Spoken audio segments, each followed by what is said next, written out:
Do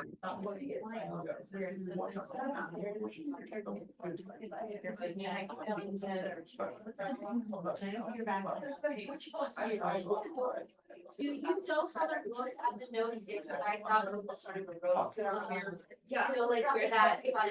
So I mean, I looked at the notification. Like in the loop itself, there's a little like thing, click on that and it'll say clients.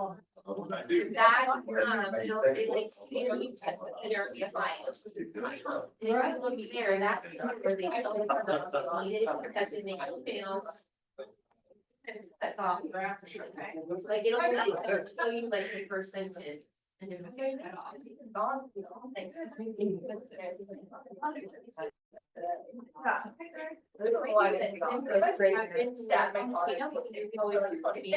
Yeah. And so, we used to use that time this way. So, yeah, if you can that. And so then if you look through here, these are all just hello for other people. Stuff is here. So that has the details. No. So that's why that's like where they say you don't. I need to know. For those issues go. Yeah, so their form that's called fishing scheme is kind of the same as our garage. Yeah, it's the same. Everything rooms out shit, they're that good. They're the restroom. I know, I cut it like a cake, it's like a piece. No, it's an adult sweet treat.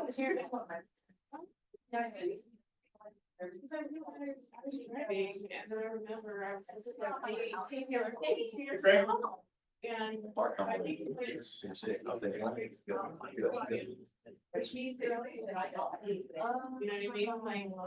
Yeah, but I don't have a miss. No, I didn't almost make sure. This is one I realized that I was supposed to be.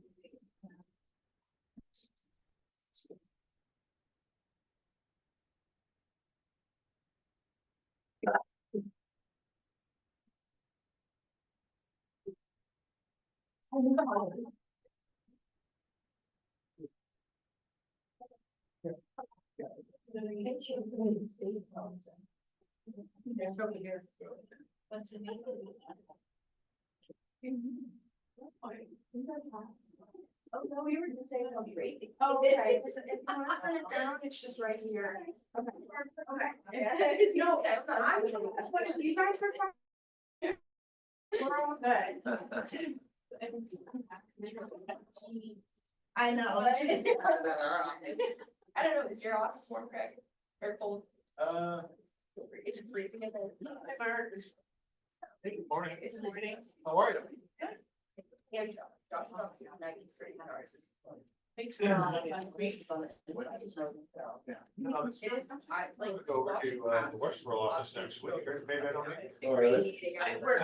Yeah, there's someone Excel here. We don't have everybody. How's it going? Good, how are you? Tuesday morning, maybe. Okay, I just love this right away.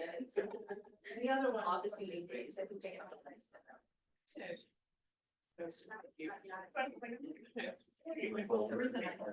Oh, yeah. Super high. Oh, it's not, there's no, oh, the I is at the end. But I think it's so now.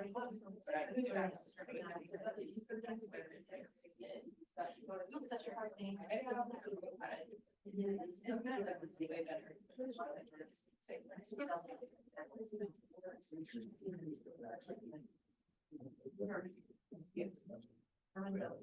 Sure. There's a greater. Yeah. There was, I was. It's next, but not. So.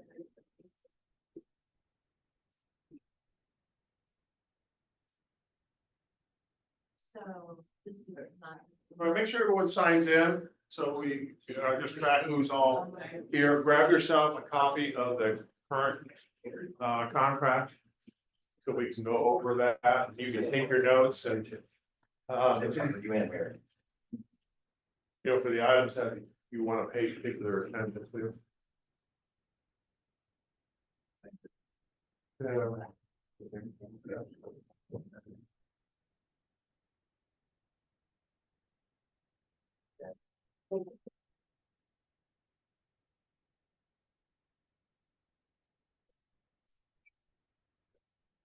Yeah.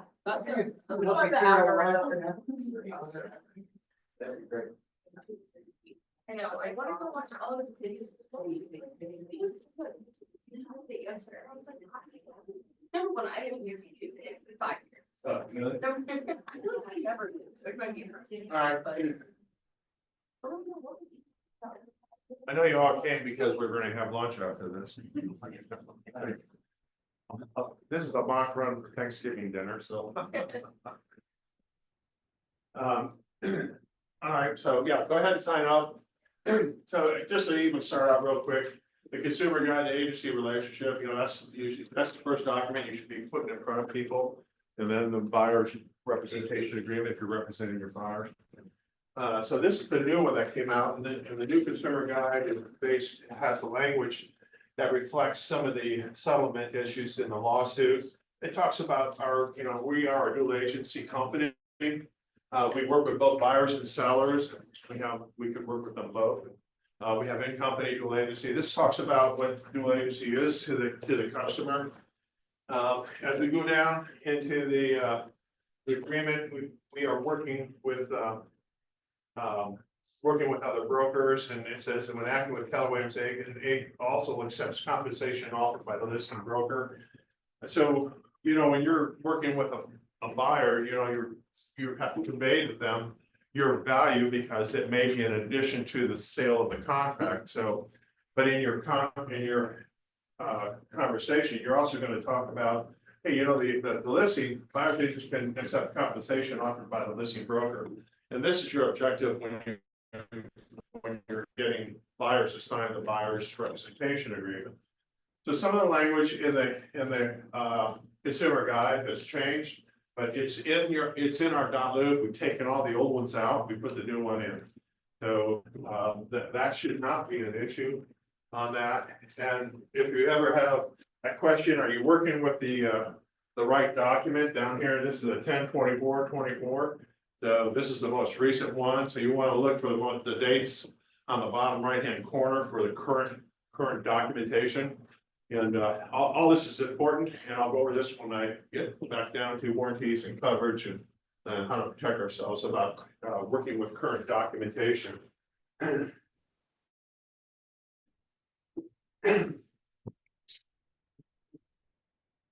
Has anyone written a new contract? Has anyone used it? Received a new. Or you're contract. warming it, or you get warmed up? I got it on a listing, somebody. Okay, already- so, somebody all right, said- you're starting to use it. In a sense, I'm looking at this is a pretty good contract.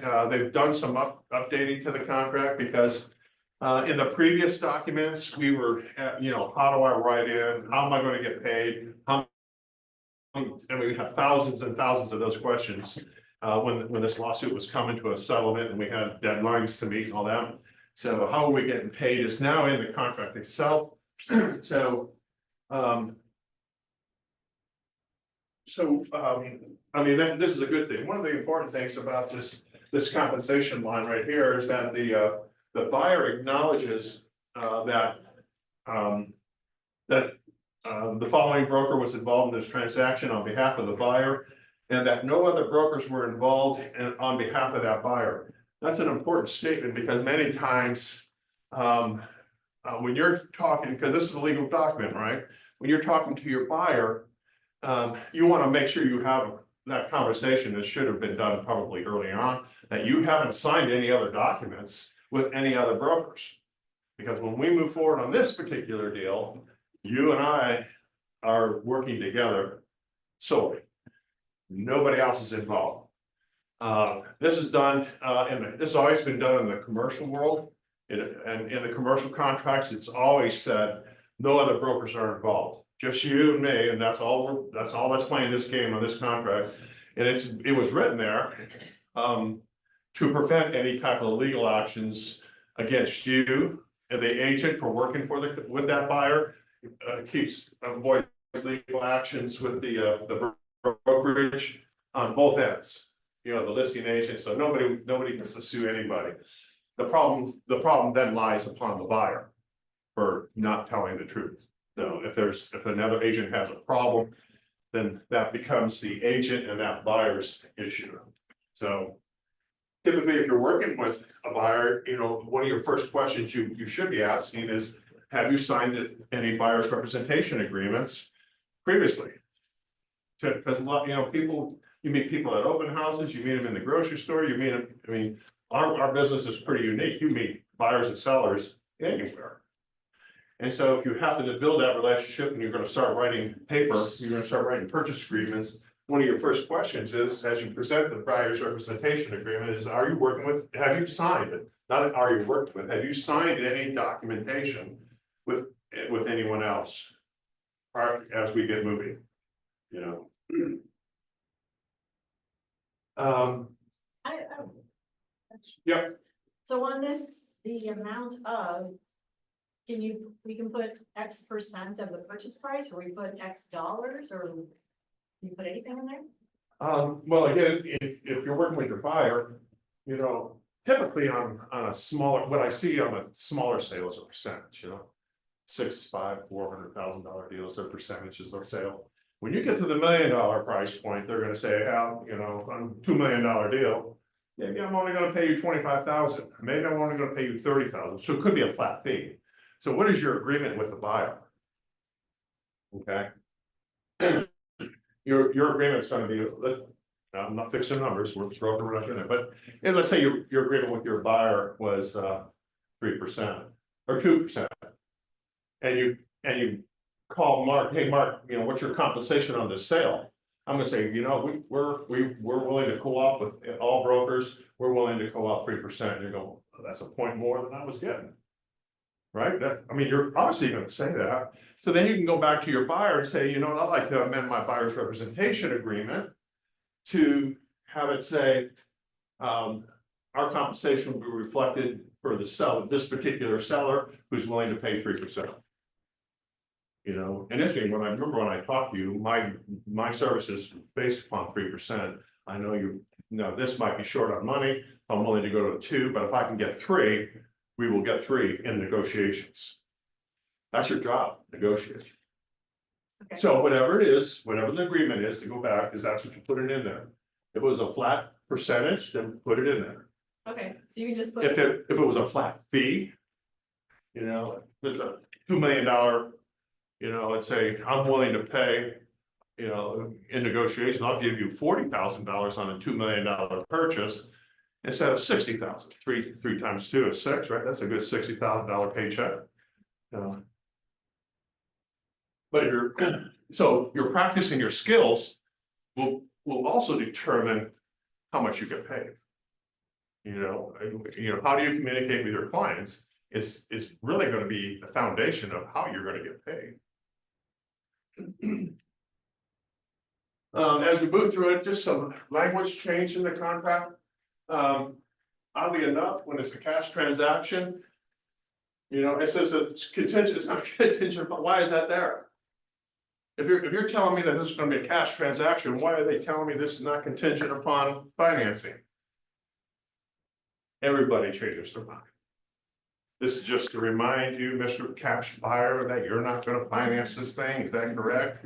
Because that then changes the terms and conditions of the offer.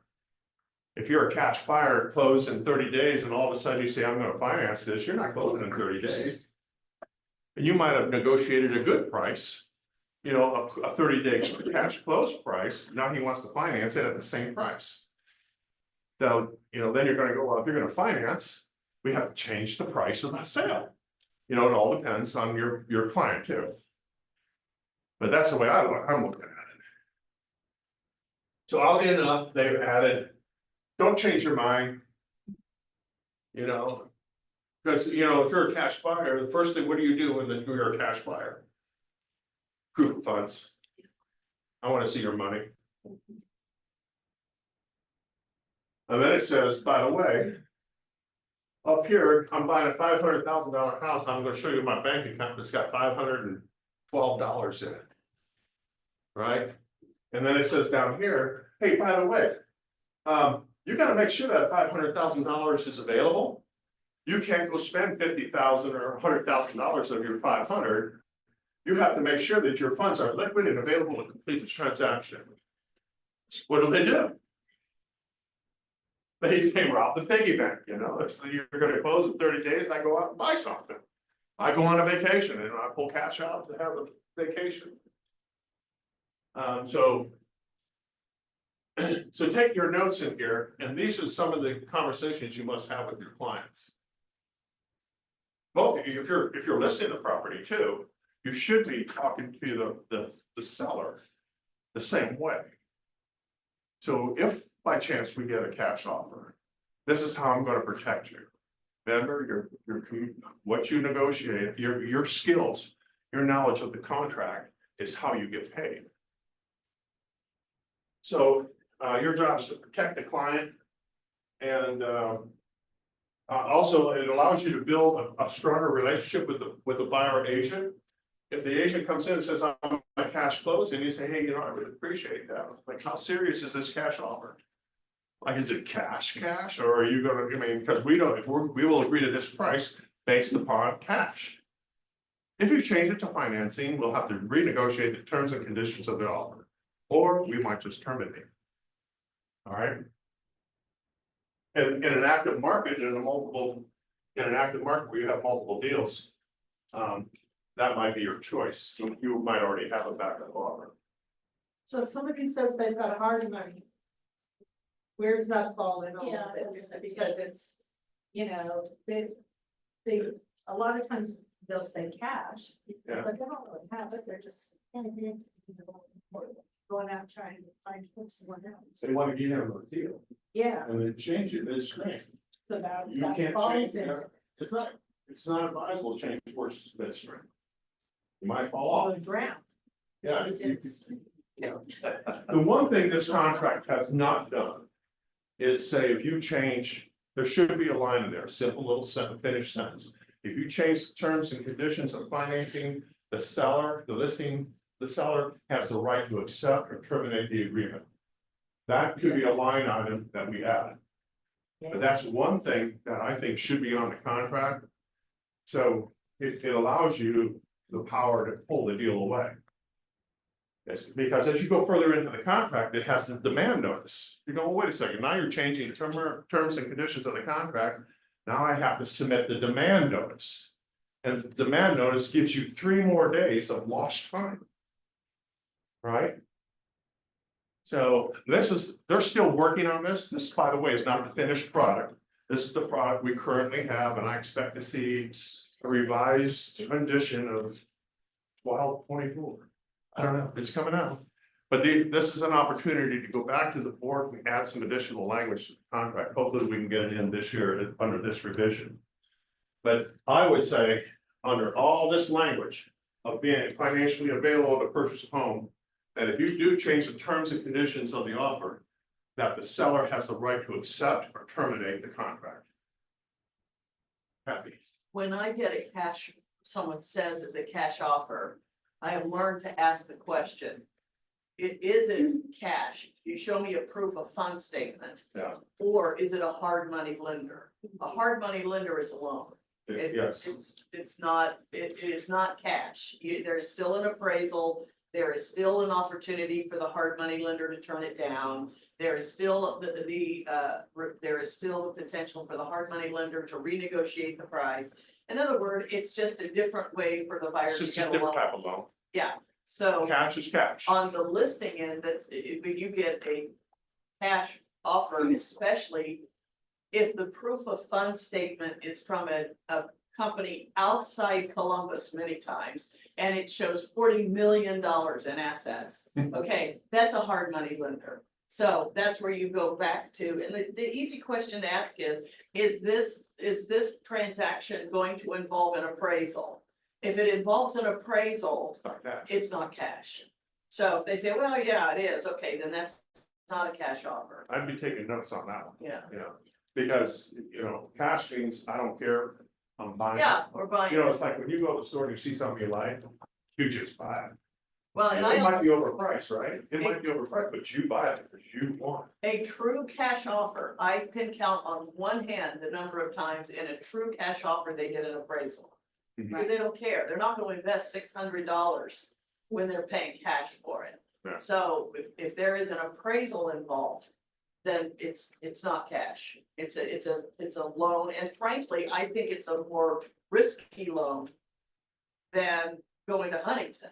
Because you're depending on usually an out-of-state investor to look at a valuation of what that home's gonna be worth after renovation is done or whatever it is. And it's completely up to that hard money lender as to whether the profit margin is acceptable to them. So by the time you get that home inspection and that appraisal and all that, you're also generally dealing with a non-emotionally attached buyer. In other words, it's not somebody who wants the home, they only want it if they get it, the money, and if it makes them money. And then they'll move on to the next home if it doesn't, That's right. and so it's almost always on the market, off the market. And another thing I do with those is I put a very high non-refundable earnest money, like $5,000. Okay, we will take the risk on your hard money lender, but if you don't close on it, $5,000 is ours, and that always puts a hard stop. Put a hard number in there. Non-refundable. Or cash as is. But I wanna do the inspection, by the way. And then I'm gonna send you a new number for the price. Yeah. So, I mean, if it's a cash as is, I'm gonna do the inspection. Oh, okay, you do the inspection, and let's say the basement wall is caving in. Okay, this is an investment I need to bail. Okay, I would allow you health and safety reasons to get out of a deal. But if you call me up and says, the bathroom needs to be remodeled and the walls are blue and red and I need to paint the wall. Those are cosmetics, and now this is in the contract. The hard money, or having a hard earnest money on an as-is deal, it's real important. It's like shut up, put up or shut up time. Well, we don't want to put up hard money. What do you mean? What do you mean? You walked through the house, right? You physically saw the house, you wrote the offer. This isn't like a blind buyer coming from another state buying property randomly. So. Oh, make good credit. Pay your bills. The lenders are gonna check you out before closing, if it's a loan. If you can't pay your phone bill, the bank is thinking you're surely not gonna pay me. So be careful, make sure your clients understand, maintain good financial status with your bills.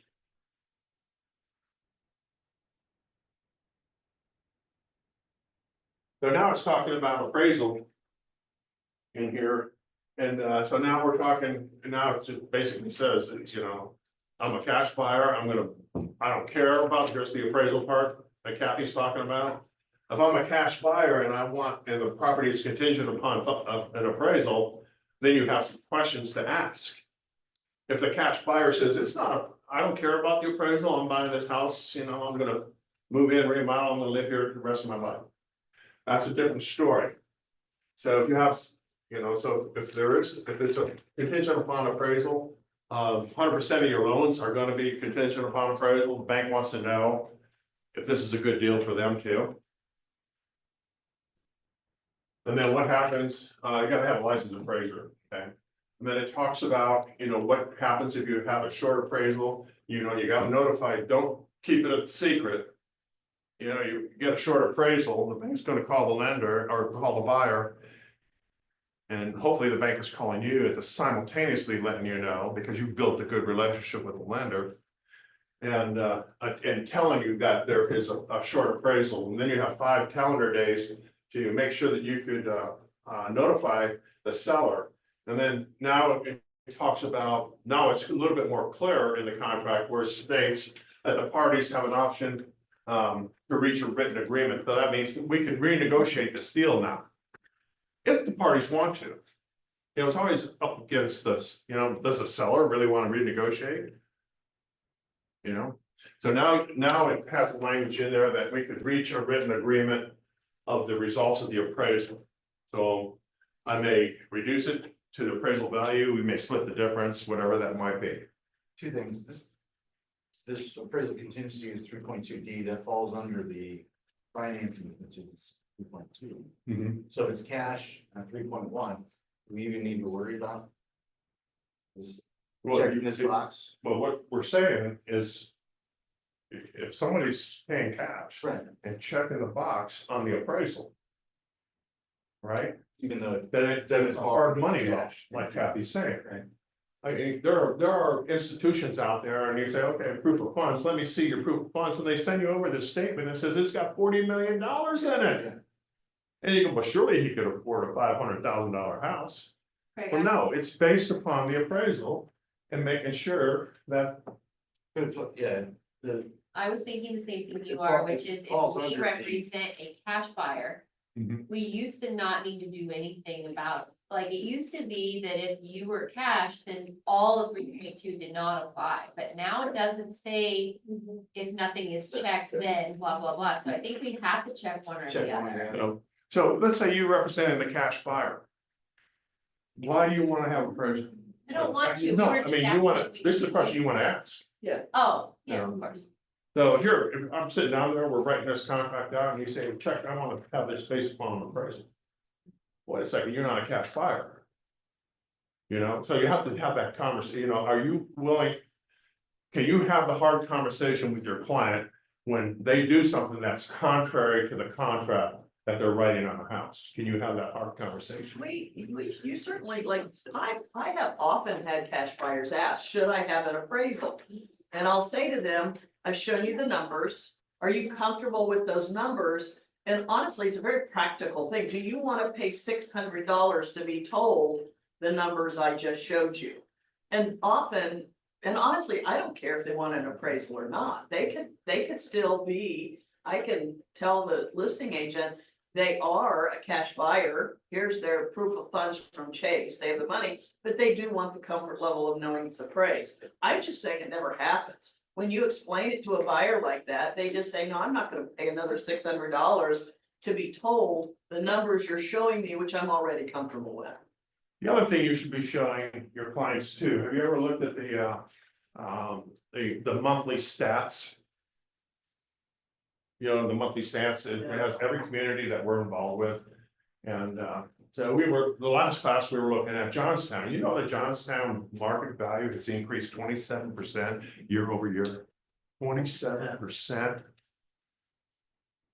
And then people are going, oh, that's great, well. Do you know that in Hilliard, the market value has declined 5%? So, you know, when you're talking about buying houses and doing this, and you're talking about, should I get an appraisal? Well, let's take a look at how the market has changed year over the last couple of years. And you pull the market stats up and show them that the market value has really increased on an average about 5% a year. I know we're down 5% this year, but over the last 3 years, we've gone up 5%. And so, yeah, we have a little downturn, but what happens in real estate? Real estate always goes up. There's always appreciation. You know, what do they tell you when you're throwing money in the stock market and the stock market looks like it's tanking? You're going, oh, no, hey. They tell you to hold on because it's coming back up. Historically, it comes back up. So, I mean, I understand what we're talking about here, but isn't it the case that nothing of 3.2 applies to 3.1? If we have a true cash buyer, they don't need to check anything in 3.2, do they? No, they can, because they can still choose to do an appraisal, they still have the right to do it. They don't have to, so you would check it is not contingent on appraisal. you should, if you should check it. Why do you want an appraisal? Your conversation with your clients, why do you want an appraisal? Well, but if they want one, it seems like there should be a line item for that under 3.1 as well, so that if they want one, they can say they want one, because they have the They can right. still get one without Yeah. contingency too. Yeah, They can still pay the money, have it appraised, whether it's contingency or not contingency. So, okay, very good. Now it comes to, do we have an appraisal gap on a cash buyer that wants an appraisal? Yeah, cause three See, point now two D, now you're starting to muddy the waters, aren't you? yeah, 3.2D does not say, are you going to have one or not? It just says, is it contingent on it? Right. So you could, to Denny's point, you could have an appraisal on your own. And it's not contingent on what that number comes back, but why would you do that? I mean, yeah. So you have to be clear. That, okay, you can have your appraisal. And again, let's increase the earnest money to $10,000, and if you decide to terminate the agreement. Because of the appraisal, then the $10,000 goes directly to the seller. You know, something like that. I don't know what the wild number is anymore. You could pick and choose, and some people will say, okay, let's put $2,000 down, and the appraisal comes in south. And they say, well, just give them the $2,000 because the market value is $50,000 apart from my price in the appraisal. There's all sorts of scenarios. You can think of it, it's gonna happen. Another question, President. With appraisal waivers, what kind of documentation they recommend? What's that? On appraisal waivers, what kind of document, like, want the pre-approval to have in their appraisal waiver, or just an email from the lender? I don't know any lenders that's gonna waive the appraisal. Oh, yeah. Yeah. Well, if they have a very significant. If I'm short on money, let's say if I'm short on money and the bank's gonna waive the appraisal. If I'm a multi-millionaire and I'm just buying a simple $500,000 house, then you're good. Maybe I don't. That's a bank's discretion. Right. So, And the lender just puts it in the pre-approval. Right. They That's what said I've seen this in the buyer, past. this buyer on this property qualifies for an appraisal waiver. As a listing agent, that's all. Then I you check the do. box, not contingent on the appraisal. Yeah. Contract. so, we're talking having good communication with the buyer, good communication with the lender. And then you convey all that value to the listing agent. Because how many of these deals, my thing is, how many of these contracts do you want to lose every year? If each contract is an average of $360,000 on a sale price, and 360 is 18. And you're talking about $10,000, $12,000, $15,000 commission, and your goal is to make $100,000, $200,000 this year. How many of those deals you want to lose to repeat? So that's why I say you've got to study the contract, express the value that you bring to the table, review the contract, follow the terms and conditions of the contract, because we don't want you to lose these deals. I hate releasing earnest money. That means that the deal fell apart. Right now, some deals are merited, but again, how many of these do you want to deal? Is it getting warm in here? Yes, it's really hot. It's hot. And I'm always cold.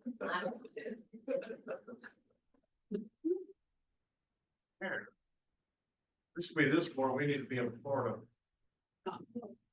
You Like, don't the agree? went to the restroom, and came back in, I was like. Flat. Or it might be underneath. All right, I just turned it all the way down. Yeah, open the back doors. Let's get some of this heat out of here.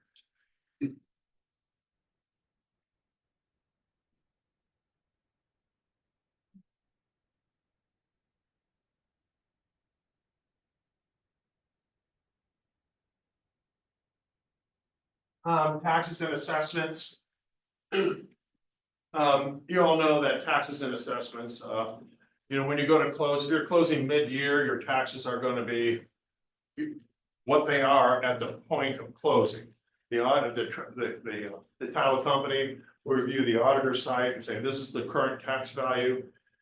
If it's a tax year or there's new levies that just been voted on and that don't go into effect until January of the following year, then, there's two things you can do, is tell your client that taxes will go up because of the current levies. Or look up the levies and tell them this is what's happening, and this may change your tax valuation on your property. So there's a couple things, but you need to inform them that of this little addition to the tax value.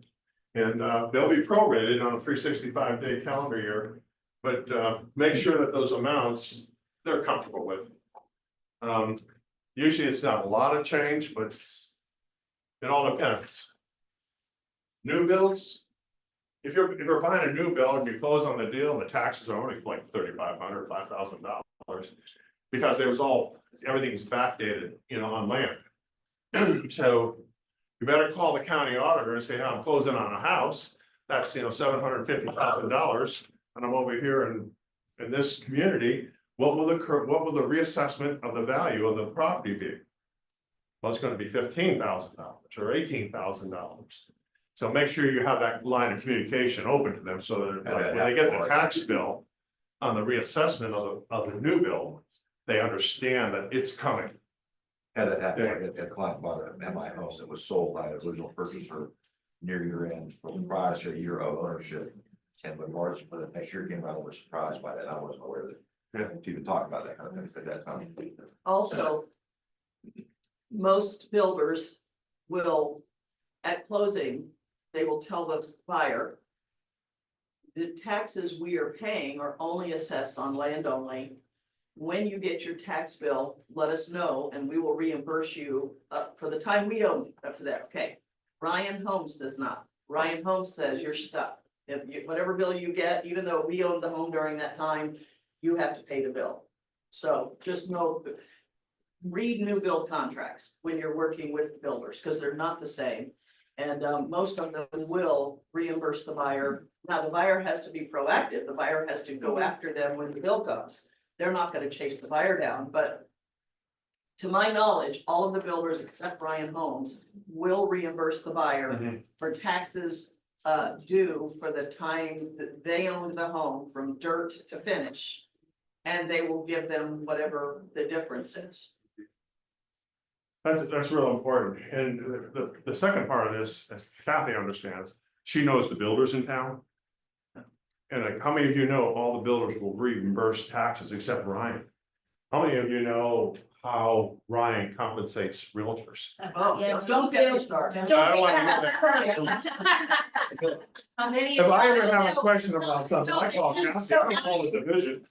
You know, Kathy Cairo's on Ryan's shit list. There's one. Well, Ryan Holmes told my client that the reason that I had not taken her there is because they pay us less. Wow. I said, I didn't take you there because it's townhomes and you want freestanding, but that's cool. Yeah. But that's cool. That's good to know that they're saying that. Wow. There used to be another builder that did that. Uh-huh.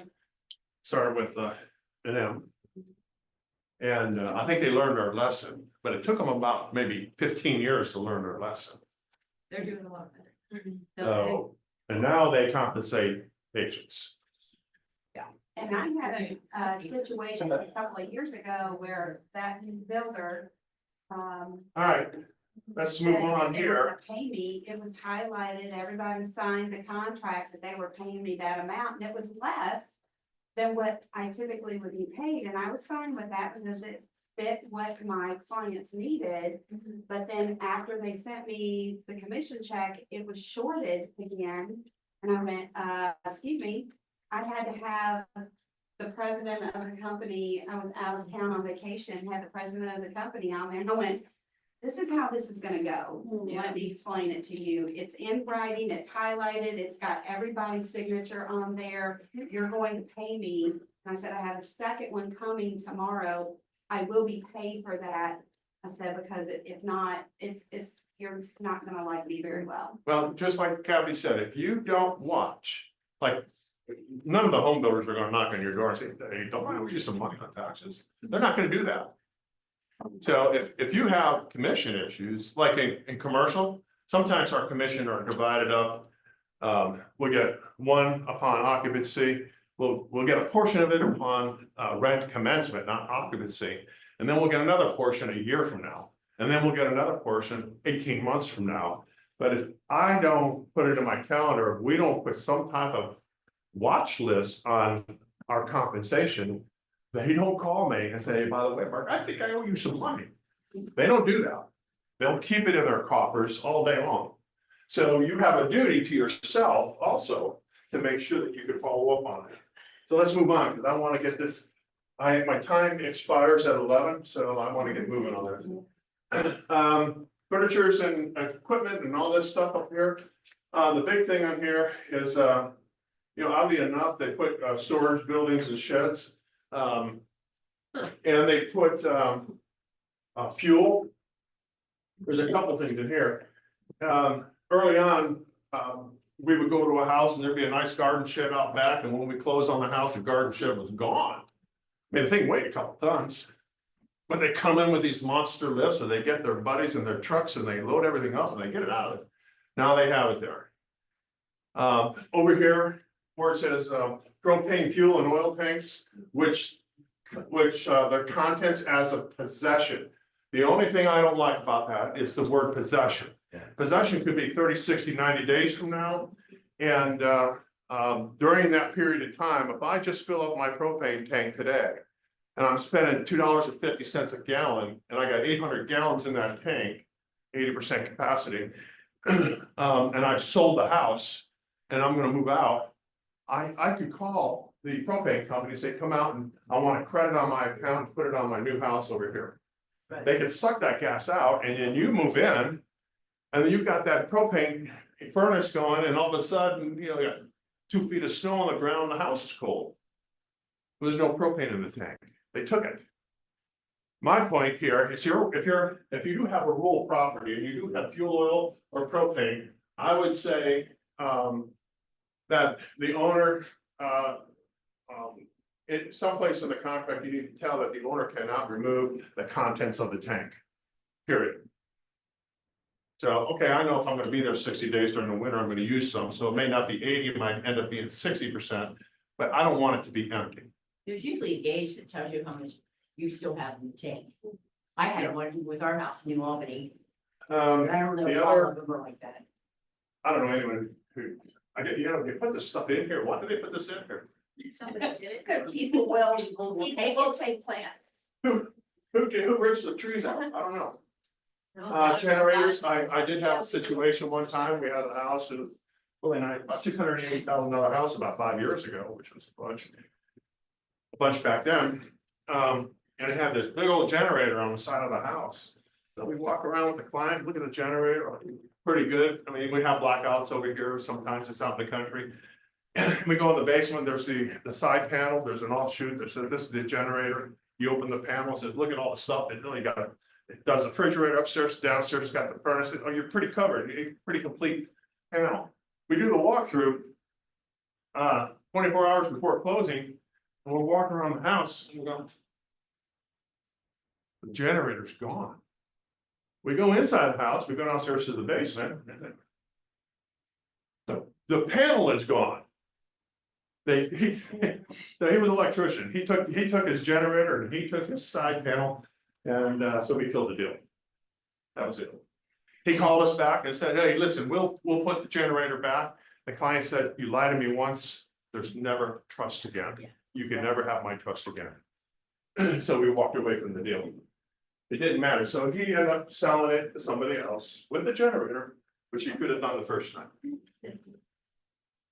So if you do have stuff in there, make sure. Now, if you want something removed, like there's a garden shed outside or there's a playground set outside, and I'm moving into a house and I don't have kids anymore, and you want the playground gone, then you make sure you write it in here. It's to be excluded. The things that to be included, even though it did talk about the refrigerators in the house and the stoves. If you walk into a house and a lot of these homes have, $3,000 refrigerators. And the stoves aren't cheap anymore either. And they like that equipment, or if there is a generator, even though it's up here in the body of the contract, I would write it in the contract itself. If you like it that much, I'm gonna rewrite it. Redundancy is better than the absence of the item and then try to go back after it. I always say ask Steve on so-and-so day, it's probably not the same here or whatever. They've added that here. One thing, Mark, and I know it's impossible in an hour to go over this, but I wanted to go back to that propane thing. Because when you list a rural property as a listing agent, you've got to ask the seller that question. Do you know how much oil or propane is in your tank? And do you want to give that to the buyer? Or do you want to be compensated at closing for the oil or propane in the tank? Rather than them taking it, moving it, the more common way they're gonna say is, No, there's not a lot in there, I don't care. Or, yes, I just had it filled and that was $890. Because if that's the case, then as the listing agent, you need to remember when you get an offer, one of your terms is going to be buyer to compensate seller at closing for propane or oil in the tank not to exceed $900 or whatever it is. Then at closing, literally, a couple days before closing or, close enough, homeowner calls the propane company, they say it's X amount of gallons left, it's right now, trending at X amount of dollars per gallon, and then that becomes the dollar figure that the buyer credits, so the buyer, pays for it at closing. Now, and anything I've learned is because I've gotten burned. What you don't wanna happen is 4 days before closing, the seller says, wait a minute, I wanna would you call the buyer's agent, because they need to bring me a check for such and such for the propane in the tank, and this is the first time it's come up. So that conversation has to start at the listing, to say, is there anything in that tank? And are you going to give it to the buyer, or do you want the buyer to buy it from you? And then that goes into the purchase contract when you get the offer. But when you walk around, you lift up the propane lid. Yeah. Or if it's a fuel tank, fuel oil, it has a dip gauge, it says 75% below. Well, and anymore, it's a lot of it's remote, like a lot of the or the homeowner knows, the homeowner knows, I just filled it up 3 weeks ago, A homeowner that uses oil or propane, They definitely know Absolutely. exactly when it was, Yeah. because that was a big chunk. it's of a money. big chunk of change, and so it matters, I mean, some of these are gonna have, a couple so $1,000 if worth of. you're a listing agent. You should be, and you're a country, and you work in rural areas, you should be asking your client that. Yeah, You should go out there and say, well, how much fuel, we're gonna put the house on the market next week. How much fuel you got in the tank, and is that, could that be used as a negotiating tool? sure. Now I got 800 gallons of fuel, and, if we get the right price, I'll leave it. If I have to negotiate, then I'm gonna take it out. It's all on the table, Tammy. I have a buried tank in Westerville on Walnut Street. And there's a hole in the front of the yard that they put, but everything is all buried and it's coming in through, not the window or anything, but they have it built into the home. And I don't know, I couldn't find any gauge or anything to find out how much fuel there was. But it's actually buried, totally buried. Yeah, if the tank is buried, it's owned. Yes. If the tank is above ground, it's leased. Yes. Just a rule of thumb. Okay. All right. Inspections, we love inspections. So. Again, with the paragraph they added here is a couple years back, the Ohio Revised Code was changed that you, the real estate agent, is to give your buying client at least a list of 3 home inspectors that they would pick from. You might recommend that they would pick from, and if they had any questions about are they licensed in the state of Ohio, they can go to the lookup page. So they did add this paragraph right here.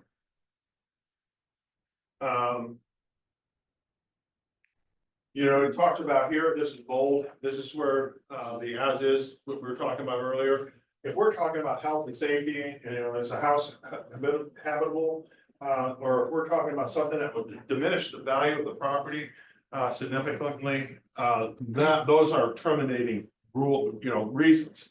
But if it's material defects, cosmetic defects, those are not reasons to terminate a contract. And so you have to be very clear with that. And what we're seeing is, how many times the house is in perfect condition and the agent goes, well, we'll just do the home inspection and terminate it the home inspection. Now, how ethical is that? So you can't terminate it for non-material conditions. Cosmetic issues. The landscape hasn't been pruned, the grass isn't cut. I'm not gonna close, but you can't do that. I had a situation once where, they were gonna terminate it because of the schools in the area. The schools? Yes, they were like, oh, this is luckily it was in the beginning, but, I'm like, is that a part of the inspection? Like, oh, no. So, I have It is, kids it and I is. wanna make sure I can be in the Albany schools and I'm buying a house on Harlem Road, Yeah, on the west side of Harlem Road. And they're not New Albany schools. Yeah. So if a client has an issue or a serious concern that I wanna be in this school system. There's two things, you could do some research, but I would give them the number to do the research. Here's the school district, here's the person you can call, because I don't want you to make a wrong call. Then buy the house and say, you told me we were in the school district. Yeah. So you wanna put the burden back onto the buyer, but you can surely provide them with proper phone numbers to call. And we call and say, hey, I talked to the school district and this street, and this address is in it, but I want you to call them to verify it yourself. That's probably something you wanna do, is let the buyer make their decision. Don't make the decision for them. Yes, they can cancel for whatever reason they want in that home inspection period, and you would have a tough time in court. I had someone cancel once because the snow melted and they didn't like what the ground looked like. Now, the exception to that would be if the listing agent made a mistake. If the listing agent said it was a school system that it was not, even though it says at the bottom that this is not warranted and, guaranteed, you might have a leg to stand on. Sure. But no, I've talked to attorney after attorney on this, and they say essentially, this is the one area of the contract. It's leverage towards the buyer, it's a changing your mind clause, Yeah. and it is in purpose a changing your mind clause to get the buyer out early if they're gonna get out for any reason whatsoever. Yeah. Sex offenders, I've had people back out because they checked for sex offenders and found them. So it's essentially a get out of jail free clause. Okay. Yeah, It talks about flood insurance. Shall it feel good? Yeah. And when you talk about the legality of contracts, it's really hard to force a buyer to buy. yeah. It is. But it's real easy to force a seller to sell. Yeah. So, and that's why I'm telling you, it's very important to understand the contract. And, I mean, if these things are conditions of a buyer, make sure, I mean, if you called me and said, hey, my client wants to be in Hilliard School District, I'm gonna do everything I can to provide you with the information to make sure that deal can stay together. But my goal is to make X amount of dollars per year, and I don't want any of my deals to fall apart. Right? I'm in business for myself. We all are in business for ourselves. The other thing about. I'm gonna finish this real quick. Here's the thing about flood insurance. The remedy period, basically, as we come down to the bottom of the remedy period. If your client is gonna submit a request to remedy. And the listing agent is not getting back to you. In an adequate amount of time, the way this contract reads that if the seller does not respond to the buyer's request of remedy. At the end of the time period, 5 days, 7 days, whatever you write in there, then this contract shall terminate. And the word terminate is like, that's when you get your throat cut. I mean, you can't repair it. So, and now the only way to repair it is two parties agree after that time period. But you're gonna need the documentation to do it. In a tough market, what's happening? The contracts are terminating. I'm not gonna respond to any of that. If he wants the house, he'll just take it. But we have backup offer 1 and 2 over here, and I'm gonna get $10,000 more from backup offer 1. So they sometimes the seller will intentionally not respond just to do that. Mark, you skipped over a real important change in there about the buyer's agent having to be at the home inspection. That's huge, and we discussed it in our meeting.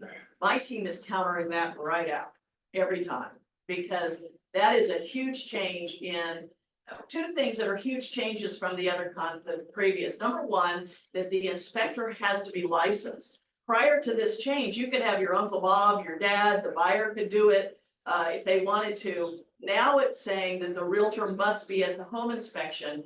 which is a diametrically opposed to what brokers have said for years. And that is the licensee should not be there because we don't want to be sued giving our opinion.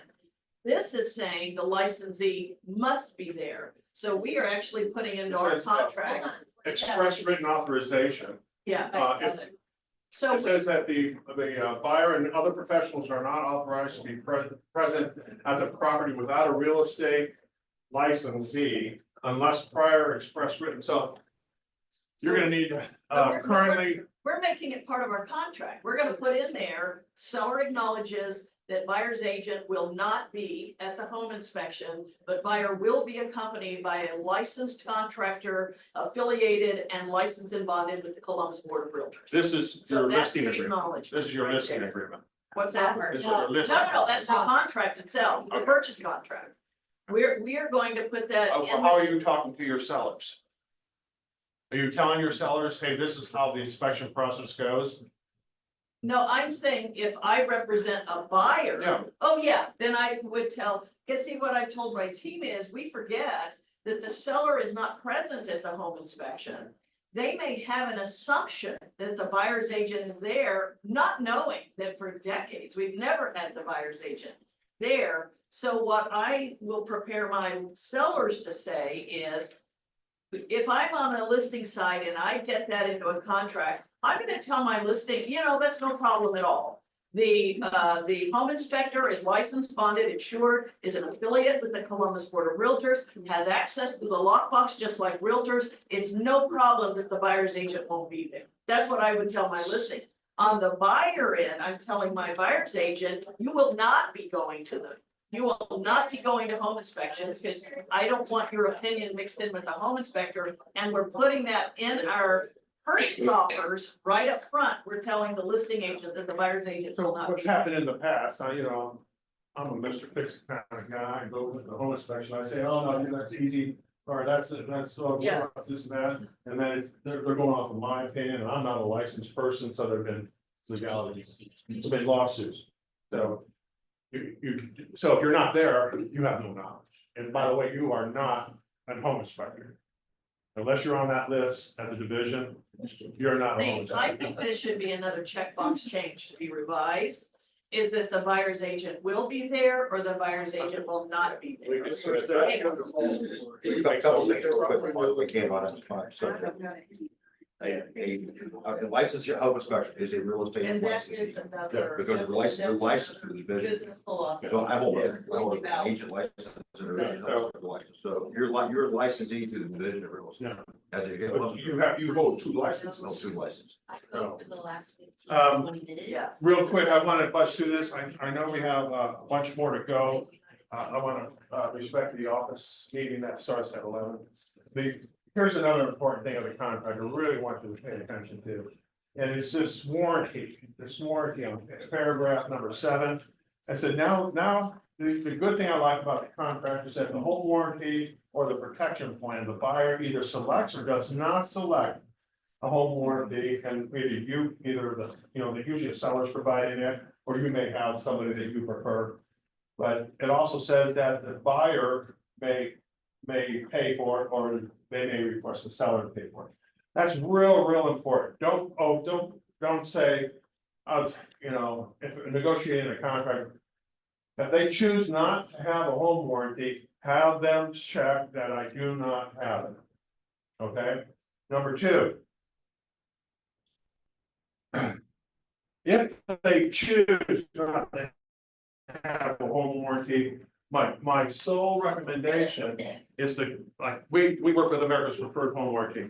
And I would go over there, if they choose not to, on this, on the internal page of their documentation, it's just a little subject notice. I would go ahead and it fills out the seller's name, the buyer's name, and the agent's name. And then down here at the bottom, it says waiver. If the buyer is gonna waive this simple little document, right? Have them sign this also. Shove it in front of them and say, you're gonna waive it, and you shove it right in front of them and say, you need to sign this, identifying that you've been informed about the value of a home warranty, but you choose not to have it. The same thing, if somebody says, I don't want a home inspection, I'll buy it as is, You send them an email, you send them a documentation that says, the importance of a home inspection is this, and you have elected not to, please confirm. Please reply back that you choose not to. Real important stuff. I know we Now, should it have doesn't- that form. It doesn't, you don't, the odds are. This will sit in your file and it'll collect dust, right? It'll be a document forever and ever and ever. So here's the scenario. This is back in October 11th, 2024. We had somebody come up and said, okay, I think I'm gonna sue you. Okay, so we get an attorney letter, we get all the fun stuff, and we start putting our facts together. And remember, our E&O coverage is a $5,000 deductible. We're trying, that's a low deductible. When you're talking about attorney fees, that's like a couple hours. But here's the important thing. So I call the insurance company. Fortunately, the agent had real good notes and documentation, and fortunately, they saved them all. All right, the scenario happened maybe 8 months ago. The deal's dead. Close for 8 months now. Now they're coming back and suing us.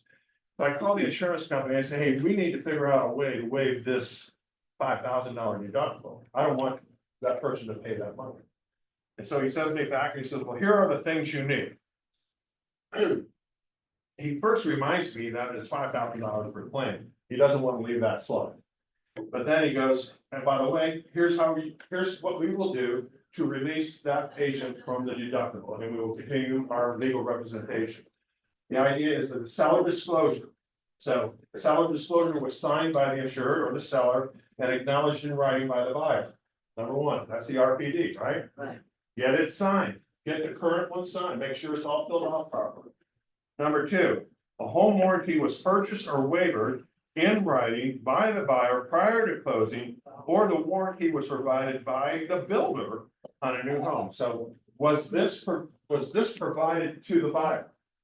If they said no, you get it signed, you get it waived, drop it in the file and forget about it. Number three, a written home inspection report was issued by a licensed and certified home inspector. So you say I don't want a home inspection unless it's waived, then I need it in writing that you waive, that your client waives the home inspection. And number four is you're using the state and local board approved sales standard contract. Now, remember, I started this whole thing out with the consumer guide that said 1024. Okay, the new contract is 924. These are the current documents you need. You can't use a purchase contract that says 6/2012. They're out there. We get them. People have them saved on their desktop and they keep using the same old contract. If you get a contract that's not a 2024 contract, saying, I appreciate your contract, send it back and say, we submitted the offer. It is our recommendation that you use the most current contract at the board. Okay? So you know what they did? Waive $5,000. This will help you out. So I'm telling you the importance of this. You know what it does? It adds a higher level of professionalism to all your level of communication. So keep that in mind. That's the important thing I wanted to do. And obviously Dala's in the room for a really good reason. I got the hook. Hey, Mark, real quick, I am teaching a class on December 17th. Right here, and we're gonna cover home inspections and sale of home contingencies, which we haven't had to do for a decade. So we're gonna be getting really into the weeds on this with at least my guidance and how to present as a listing and make offers as the buyer with all the more nuances of that, like how you want to rep. So is it a Tuesday, Dale, December 17th? I think so. Yeah. And then we're gonna do a flyer